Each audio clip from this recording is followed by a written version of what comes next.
প্রিয় শিক্ষার্থী, আমাদের গুনগুন টিউটোরিয়াল 77 এর পক্ষ থেকে তোমাদেরকে সবাইকে স্বাগতম। তো আমাদের ভিডিওগুলো যদি তোমাদের ভালো লাগে লাইক দিও, বেশি বেশি করে শেয়ার করো, এবং যারা এখনও সাবস্ক্রাইব করোনি তারা আমার নতুন নতুন ভিডিও পাওয়ার জন্য এখনই সাবস্ক্রাইব করো। আমরা আজকে নবম এবং দশম শ্রেণীর উচ্চতর গণিতের 12 অধ্যায়ের সমতলী ভেক্টরের 14 নম্বর প্রশ্নের সমাধান করব। তো 14 নম্বর প্রশ্নটি এখানে আছে, দেখো, ভেক্টরের সাহায্যে প্রমাণ করো যে ট্রাপিজিয়ামের কর্ণদ্বয়ের মধ্যবিন্দুর সংযোজক সরলরেখা সমান্তরাল বাহুদের সমান্তরাল এবং তাদের বিয়োগফলের অর্ধেক। তো আমাদেরকে এখানে বলছে যে ট্রাপিজিয়াম, তাহলে প্রথমে আমরা একটা কি করব, ট্রাপিজিয়াম অঙ্কন করব। এরকম একটা ট্রাপিজিয়াম অঙ্কন করব।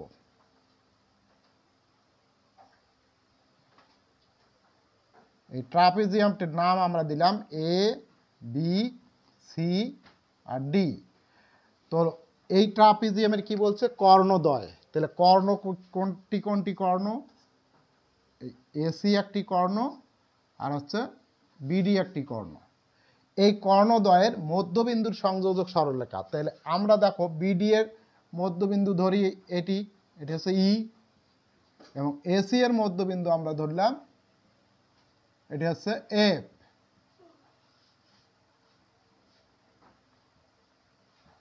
ই আর এফ, ইএফ যোগ করি।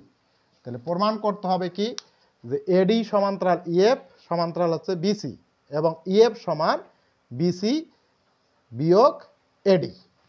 তো আমরা এখন লিখব যে মনে করি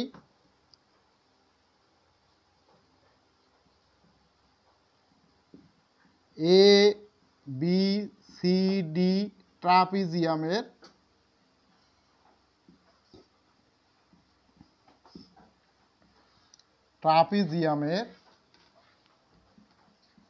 এসি ও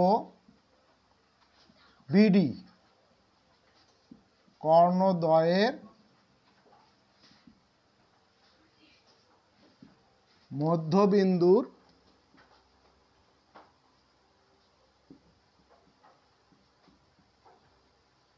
সংযোজক সরলরেখা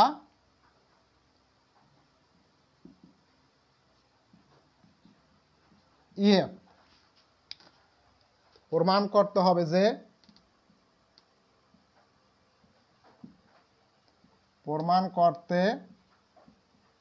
হবে যে কি প্রমাণ করব, যে এডি সমান্তরাল ইএফ সমান্তরাল বিসি এবং ইএফ সমান half into BC minus AD. তো আমরা এই ভেক্টরের সাহায্যে এগুলো প্রমাণ করার জন্য আমরা কি করব, অবস্থান ভেক্টরের সাহায্য নেব। আর অবস্থান ভেক্টরের সাহায্যে এগুলো সহজেই প্রমাণ করা যায়। আর অন্যভাবে যদি আমরা প্রমাণ করি একটু জটিল আকার ধারণ করে। তো আমরা এখানে লিখব প্রমাণ।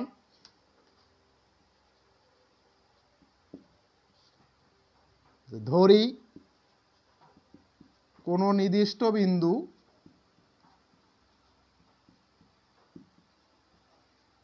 বিন্দু ও এর সাপেক্ষে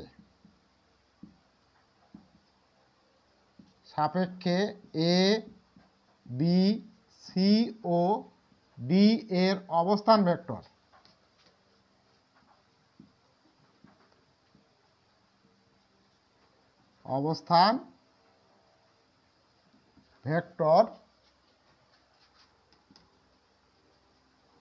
যথাক্রমে A vector, B vector, C vector ও ডি ভেক্টর। তো এখন আমরা এ বি সি ডি এর অবস্থান ভেক্টর ধরে নিলাম, এ ভেক্টর যোগ A vector, B vector, C vector ও ডি ভেক্টর। এখন আমরা ই বিন্দুর অবস্থান ভেক্টর, এফ বিন্দুর অবস্থান ভেক্টর বের করব। কারণ ই বিন্দুটা হলো বিডি এর হচ্ছে কি মধ্যবিন্দু, আর এফটা হচ্ছে এসি এর মধ্যবিন্দু। তাহলে আমরা দেখো ই বিন্দুর অবস্থান ভেক্টর, অতএব ই বিন্দুর অবস্থান ভেক্টর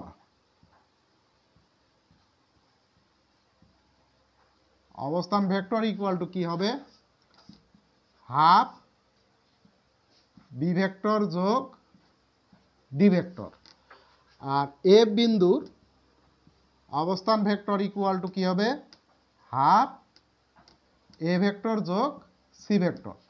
আমরা আগেই জানি যে যেহেতু এই ইটা বিডি এর মধ্যবিন্দু, তাহলে বি আর হলো ডি এর যোগফলের সাথে 2 দিয়ে ভাগ করলে, যোগফলকে 2 দ্বারা ভাগ করলে তখন আমরা ই বিন্দুর অবস্থান ভেক্টর পেয়ে যাব। অনুরূপভাবে এফটা হচ্ছে এ সি এর হলো মধ্যবিন্দু, তাহলে এ এবং সি এর যোগফলকে 2 দ্বারা ভাগ করলে আমরা এফ বিন্দুর অবস্থান ভেক্টর পেয়ে যাব।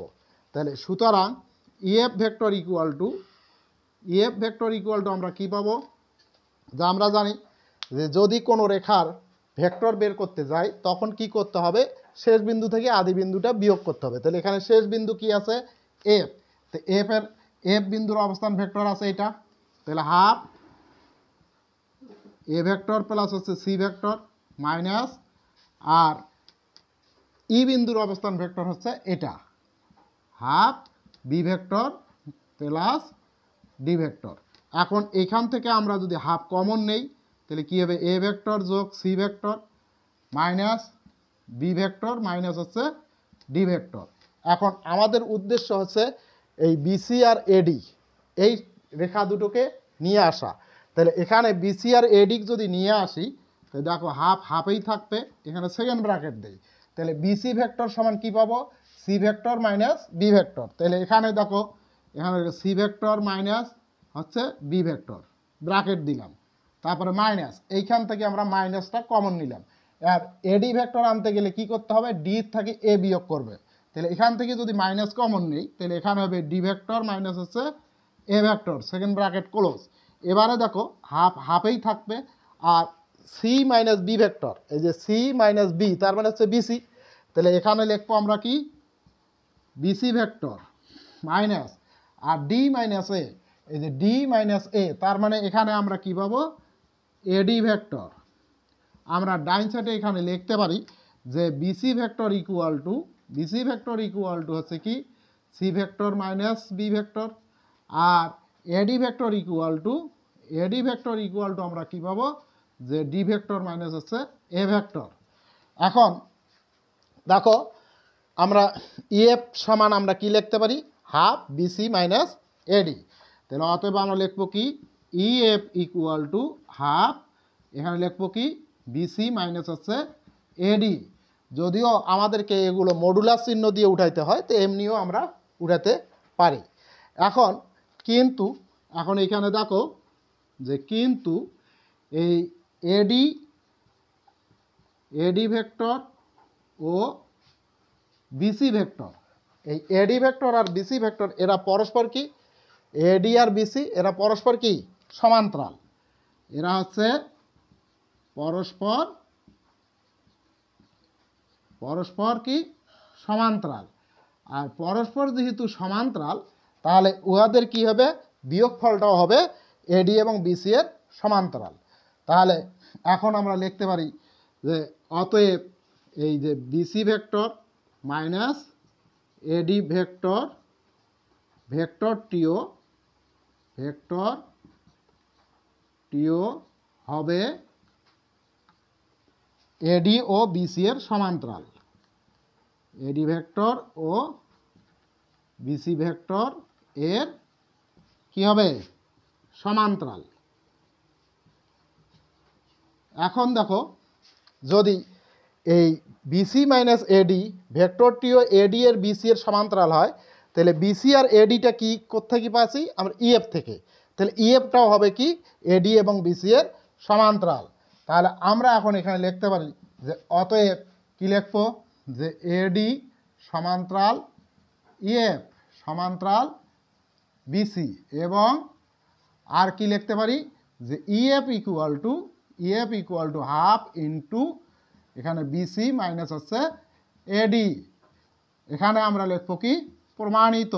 দেখো কত সহজে আমরা প্রমাণ করলাম।